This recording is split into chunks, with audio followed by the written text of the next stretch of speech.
রাজ্যে এখনো আনুষ্ঠানিকভাবে প্রার্থী তালিকা প্রকাশ করেনি বিজেপির শীর্ষ নেতৃত্ব।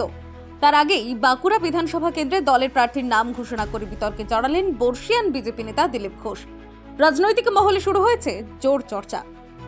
বাঁকুড়া ২৬ নম্বর বিধানসভা কেন্দ্রে আগামী নির্বাচনে বিজেপির প্রার্থী হচ্ছেন বর্তমান বিধায়ক নীলাদ্রি শেখর দানা।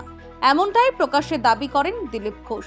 বাঁকুড়া ব্লকের ধলডাঙ্গা মোড়ে একটি দলীয় কর্মসূচিতে বক্তব্য রাখতে গিয়ে তিনি স্পষ্ট ভাষায় জানান, বাঁকুড়া কেন্দ্রে প্রার্থী হচ্ছেন নীলাদ্রি শেখর দানায়।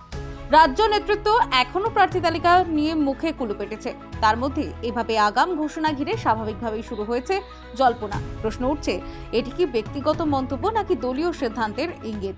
এর ভোটে জেতানোর আবেদন জানালেন, তাহলে কি কোথাও বিজেপি প্রার্থী তালিকা? নীলাদ্রি দানা এখানে সিটিং এমএলএ, তার পক্ষে লোক আছে, পার্টি ডিসিশন নেবে কে ক্যান্ডিডেট হবে। যা ক্যান্ডিডেট যে হবে তাকেই জেতাবে এখানকার মানুষ। এই মন্তব্যের পরেই রাজনৈতিক আক্রমণ সানিয়েছে শাসক দল। তৃণমূলের তরফে কটাক্ষ করে বলা হয়েছে, বিজেপির অন্তরেই প্রার্থী নির্বাচন নিয়ে বিভ্রান্তি হয়েছে।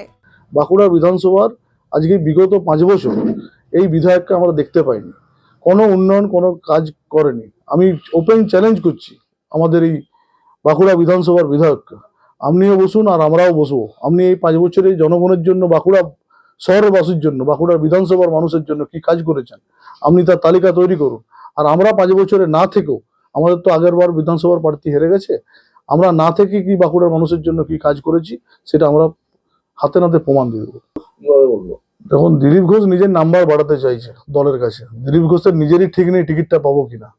আজকে বাঁকুড়া এসে বড় বড় কথা বললে হবে না। বাঁকুড়ার মানুষ আগামী ২৬-এর নির্বাচনে তার যোগ্য জবাব দিয়ে দেবে। দলীয় তালিকা প্রকাশের আগেই প্রার্থী ঘোষণা, এটি কি কৌশলগত বার্তা নাকি বাড়তি আত্মবিশ্বাস? সেই প্রশ্নই এখন রাজনৈতিক মহলে ঘুরপাক খাচ্ছে।